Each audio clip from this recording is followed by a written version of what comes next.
صوت صفير البلبل هيج قلب الثمل، الماء والزهر معا مع زهر لحظ المقل، وأنت يا سيد لي وسيدي ومولى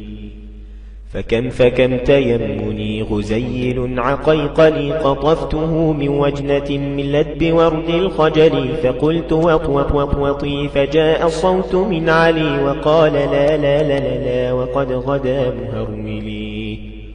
والخوذ مالت طربا من فعل هذا الرجل، وولولت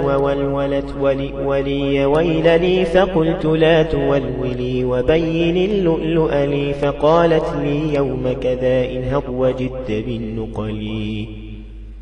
وفتية سقوا لي قهوة كالعسل، شممتها بأنفي أزكى من القرنفل، في وسط بستان الحلي بالزهر والسرور لي، والسقف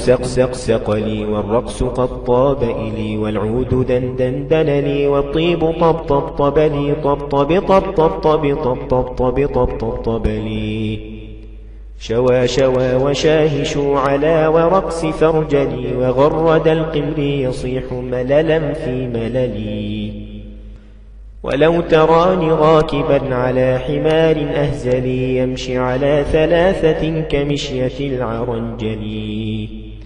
والناس ترجمجم لي في السوق بالقلقلل، والكل كعكع خلفي ومن حويللي، لكن مشيت هاربا من خشية العقنقل إلى لقاء ملك معظم مبجل،